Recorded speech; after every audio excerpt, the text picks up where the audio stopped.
I didn't go to business school. My plan was not to start a travel company. But I think the best businesses start when you see a need and you find a way to fill that need in a more creative way.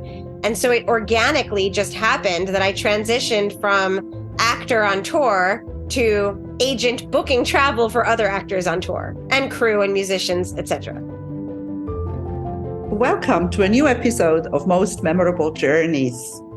Another fascinating guest today, a lovely lady that I recently met in New York. And I immediately knew that I wanted to talk to her because the one thing that caught my attention is the word travel guru. I consider myself the soul guru because I wrote a book called The Soul Kit. But at the end of the day, I'm a travel guru too. My life is travel, so we are a good match. But she's a lot more than that. She's the founder of a company called Road Concierge. She's a philanthropist. She's a very good public speaker. And we'll find out now what else she is. Welcome to Most Memorable Journeys, Lisa Morris. Thank you so much. It's a pleasure to be here. So what happened since we were in New York? Are you having a good time? Well, I've certainly been all over the place since we were in New York. I was in Los Angeles for the Milken Conference, which is a phenomenal conference. I was in Boston for biotech. I am always on the go. I have a lot of trips upcoming. So yeah, a lot's been happening. I have a lot of different projects in a lot of different areas, and travel allows me to get to all of them. I love that. And we are going to meet again in July, in about a month, at the Global I'll be over in London. Yes. Now, listen, something that I heard when you were talking at this breakfast that I met you were talking about why you started this company called Road Concierge, because it's kind of travel. It's, from what I understand, it's an entertainment travel specialist. It's for people who are in the entertainment industry. Why are they different? Well, when you travel as an entertainer, you're not a corporate travel. So you are not looking necessarily for who has a business center. What you need is something that is close to the venue where you're performing, a hotel that understands that you are working at night and not during the day. So you need facilities to be open late. I mean, imagine if you finish work at 11:30, you don't have a car, you go back to your hotel and there's no food available and there's no bar open. So their needs are different than a corporate traveler. They usually will need a late checkout or a very early arrival. You need tour bus parking. You need a way to do laundry. That's a really big one that no one thinks about, because if you're traveling for business for 2 days, you don't have to do laundry, or you can send your shirt to be pressed at the hotel. But if you are traveling for a year with a production and you live out of a suitcase, those clothes have to be washed. So finding a facility that has a coin laundry for you to use or a wash and fold service becomes a really important part of your travel experience. Many entertainers are also traveling with pets. And that's a big thing. A lot of hotels won't allow animals. And so there are a lot of different facets to it. If it's a celebrity, frequently it's about security. So you might need a hotel that has a separate private entrance. You have to find properties that understand how to work with famous people so that they don't reveal where they are to fans. So there's confidentiality clauses. There are special requests on what's known as a rider. So an entertainer will have their own rider, and that's going to say what they specifically need. It could be anything from, PG tips tea or a kettle in a certain area, or they might need the room to be blacked out, the curtains to be different. So all of that is a specialist. You cannot do that on Orbitz or Expedia, right? So if you want to just book a room, you could go on an online site and find a good deal and book. But when you are a group of people that need special arrangements, you need to go to a service like Road Concierge. That's amazing. And, of course, it makes total sense. And I don't think we even think about that. It's not something that you would normally think. But when you explain it the way you did, it makes 100% sense. I was a tour guide for 11 years and I used to travel around the US. I remember the best washing machines were at the Orlando Marriott because they were the fastest, because it was exactly that. I wasn't an artist but I lived out of my suitcase for weeks. And these things. Yeah. The secret to my success in starting the company had been that I was the artist. I was the actress. I was doing Broadway shows on tour, and I was touring for over a decade. And as I'm on tour, I'm thinking, why is our travel handled so poorly? I can do a better job at this. And I had no idea that it was going to be a business. When I started, I was simply trying to have a better touring experience for myself. And then I wanted to help some friends who were in the similar environment. And I realized very quickly after I started the company that I had tapped into an underserved niche market where I had the understanding of what they really needed. And that's when I stopped acting and focused on building the travel company. But I call myself an accidental entrepreneur. There was no big business plan to do this. This was not, I didn't go to business school. My plan was not to start a travel company. But I think the best businesses start when you see a need and you find a way to fill that need in a more creative way. And so it organically just happened that I transitioned from actor on tour to agent booking travel for other actors on tour and crew and musicians, etc. Yeah, and I think this is what many people don't think about. People tend to start doing something because they've seen somebody else doing it. It's like copying people. And instead of doing something that they know about, like you say, you've been in this business, you knew exactly what you needed, and you knew that there were many, many other people who needed that too.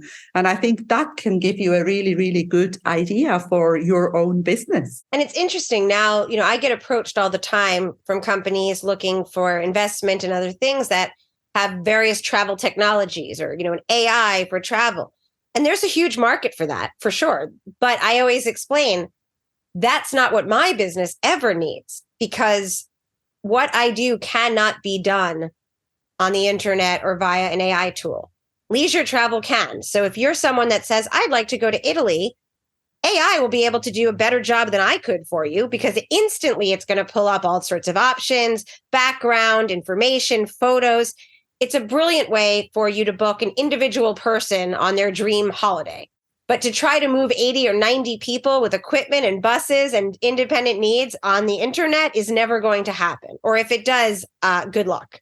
Is all I'd have to say. Yeah, absolutely. And I think that also sort of makes me feel better, because I do not want everything to be replaced by AI. I think humans will be needed, and many, many things which we may think that they can be replaced, they cannot be replaced, because we need like also sometimes a little bit of common sense, and AI doesn't really have that much common sense. Now, you must have some funny stories or, like stuff that happens with these artists. Do you have one handy, or do you, obviously no names or nothing. Oh, Like if you mentioned. I have so many funny stories. It just depends on, I suppose, what you find humorous. One thing that happened, this isn't really about the travel per se, but it was a really funny experience for me.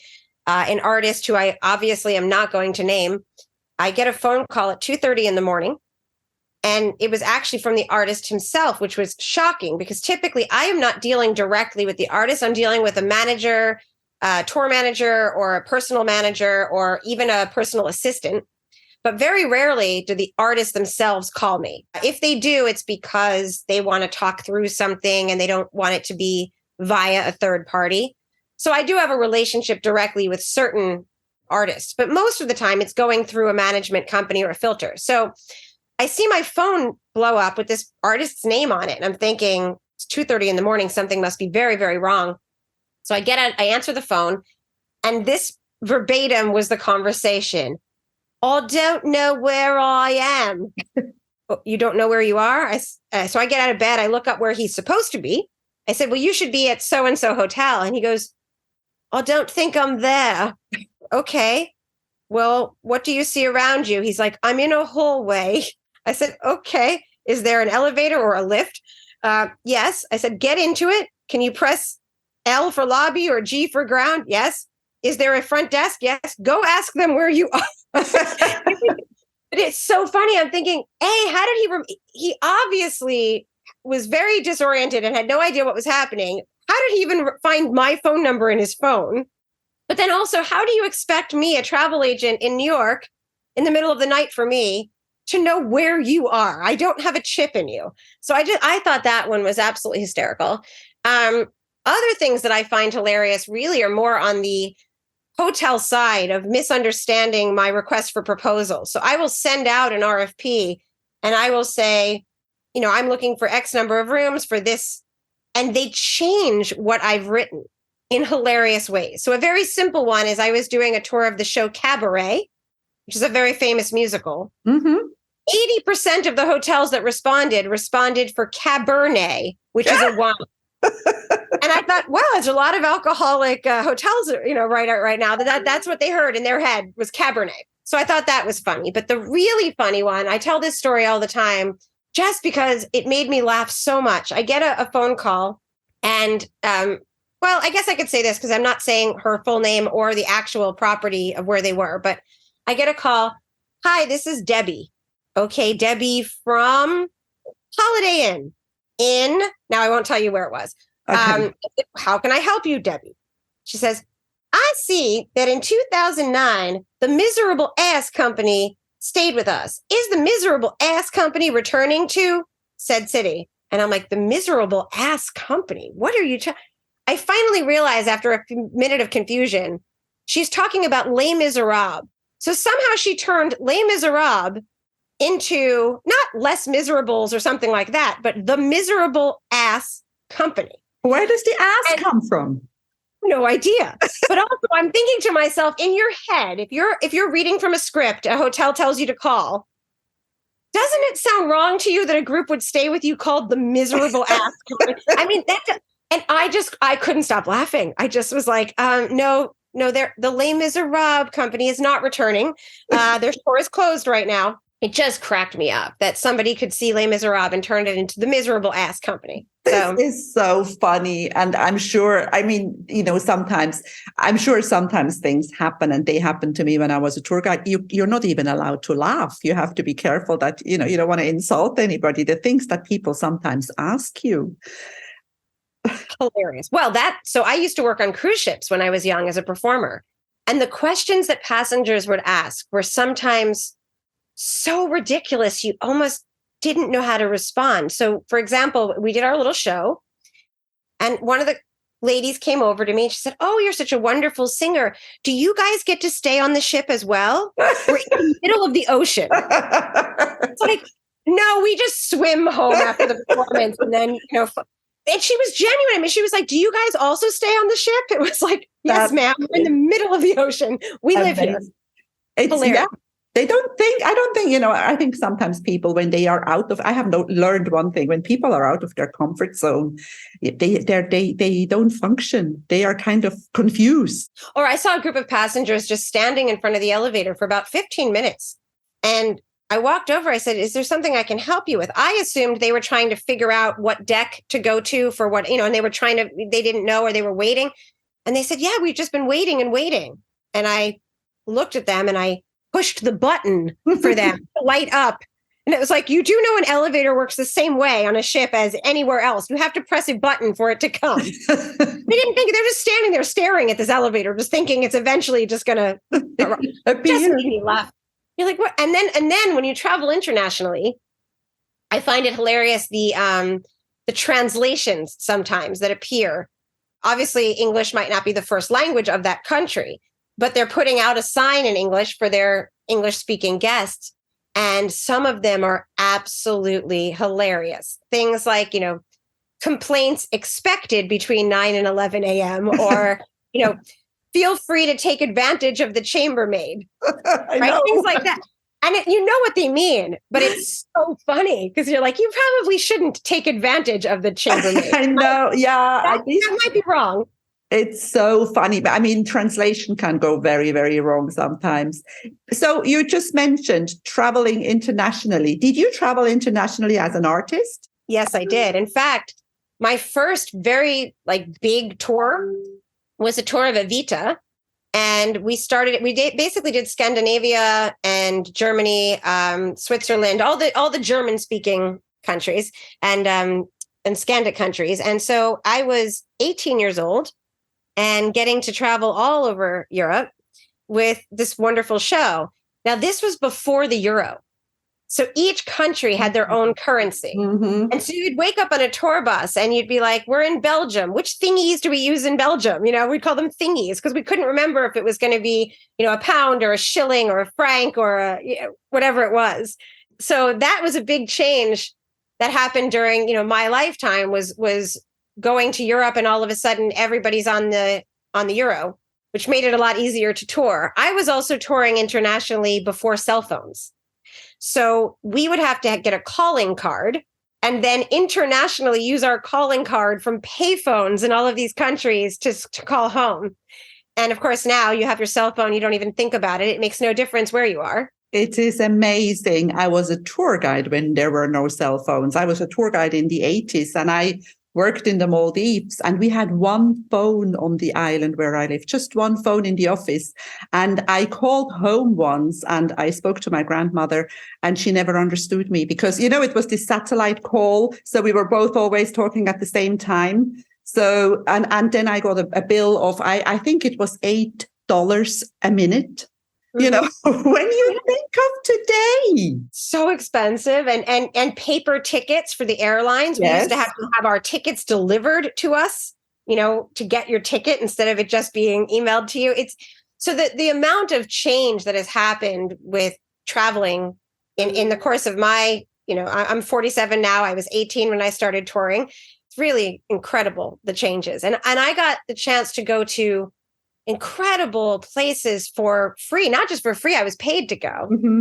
One of the best examples for me that was a life experience I will never forget. I was doing Les Miserables, speaking of the show, and they put together what they called the Dream Cast to come and open mainland China. So we went to Shanghai. We were the very first Western musical to ever perform in mainland China. So they had people from the London company, from the Canada company, from the US company. We all joined and made our own little new show of our cast. And then we were taken to Asia. And so I got to experience China and Shanghai for the first time while performing in a musical that was historic. And so that was incredible experience. I'm very lucky in the travel that I've gotten to do. That in my is life. amazing. I mean, I think the best thing that can happen to you in life is to travel and to be paid for it. I think, because of course, it depends on how much you like travel. But if you do, and I did a recording yesterday with a young lady who is a travel coach. And I said to her, take it from a wise old woman, that buck never goes. Traveling, once you are a travel addict or a travel guru or whatever, you always will be. Yeah, another incredible trip I was lucky to go on, at no cost to myself, was South Africa. I was working on a production that was essentially hosted by the heads of state all over the world. And then they would show you the country that they wanted you to see. And then this special would air. It turned out this special was never aired because President Zuma ended up having all sorts of corruption. And so it was just decided to not air what had been filmed. But we filmed for 3 days in South Africa, being taken everywhere by helicopter, getting to fly in a fighter jet, landing in the most beautiful wineries on the planet. And so to see South Africa that way was, again, a life-changing experience. It would have cost a fortune to do it. And we saw everything from the most exquisite 5-star properties to the poorest, orphaned children slums. Yeah. Everything in between. And it was really, that to me was one of the best trips of my life. How do you cope? And well, cope is maybe the wrong word, but because I know when I stopped being a tour guide, suddenly I wasn't the center of attention anymore. I had to pay for my flights. I wasn't upgraded to business class anymore. How do you end what you did? Because that was a fascinating life. First of all, you were on stage. You were on stage. People were looking at you, and you were traveling, and you got to go to the most beautiful places for free, or you got paid for it. What happened when you stopped? Well, I will say that it was a big transition. I still miss doing theater. I still miss performing. I transitioned once I was focused on being an entrepreneur. That was a sacrifice you have to make. And so, yeah, there's times where I miss singing or I miss performing, but I have a very different life now because I have more financial resources now than I did as an actor. I'm able to produce shows, right? So I'm still involved with Broadway and theater. I'm just involved on the business side now rather than on the artist side. And it's really interesting the different people you meet and the different perspectives you get. As an actor, I would say, why is this like that? I'd be outraged over something. And now when you're on the other side, you say, oh, I know exactly why. Because this is not some big bad producer pocketing money and taking advantage of you. They're hemorrhaging money and they're working really hard to keep you employed and to keep a show going. And so it's really interesting when you get to see different parts of how a business works, have the perspective of everyone. So it's been a wonderful experience in that sense. And in terms of the travel perks, my company, Road Concierge, was acquired by Altor, who I work for now. Altor is a global travel company. Because of the volume of business that we give to airlines, hotels, you name it, I get hosted quite a bit. It's now I'm not paid to travel, but I will be given what they'll call a familiarization trip. And so a new property opens, they want us to see that property because they want us to bring our clients to the property. So I still get the perk of getting to stay in beautiful properties, seeing different, hotels and what's happening in travel. The difference is now I have to bop around a lot. So for example, I was just in London recently and all of these different hotels were giving me a free night, but only one night. And I was there for a week. So in 1 week, I stayed at 5 different hotels. So that, it's a bit exhausting. You can't really settle in and just have your place. But it's fantastic too, because you get a completely different experience and you really get to see where properties are strong or weak. And that way, when your client comes to you and says, where should I stay or what should I do? You have a real perspective because you've stayed there. Yeah. You can say, hey, listen, if you love the spa, this is the hotel you should stay at because they have the most magnificent spa facilities and pool. But if you're not someone that likes a spa and you just want a place that's inexpensive or convenient to the tube, you should stay here. And so it really gives you the perspective to be able to then advise your client on, the right vibe for them, right? There's beautiful hotels that are very modern.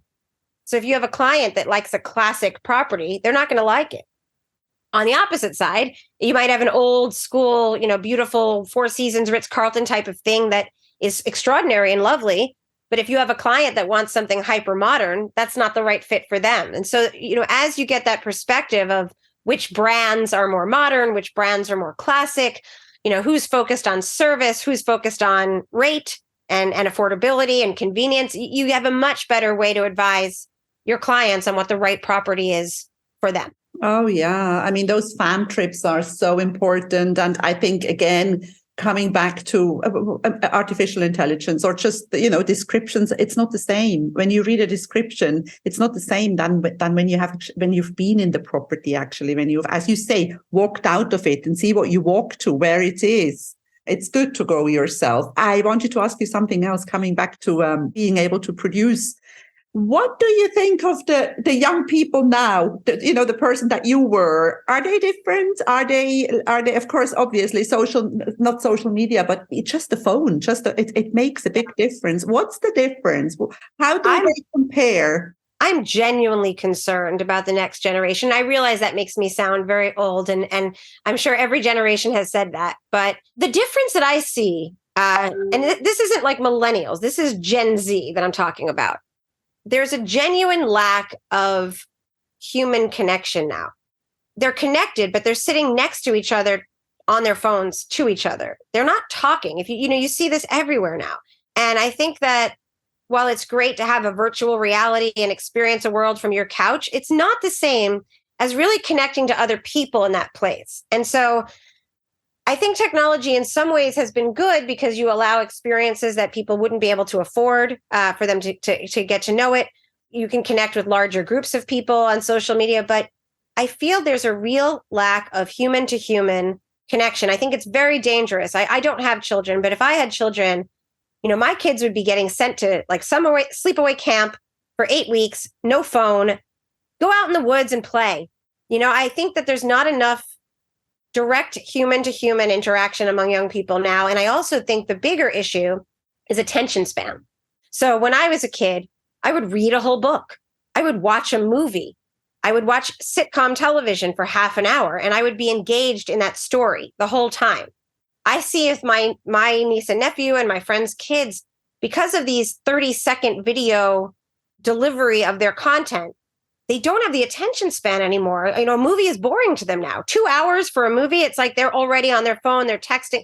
So I think that lack of attention span is going to be a huge problem, not just for travel, but for the entire planet. Because if you cannot focus on something for a few hours, even something entertaining and interesting, even a sporting event, you know, most kids, you know, when they, you know, dad would go take you to a baseball game, you were really engaged. And now I find like they're at the baseball game, but they're on their phone for most of it, not watching the game.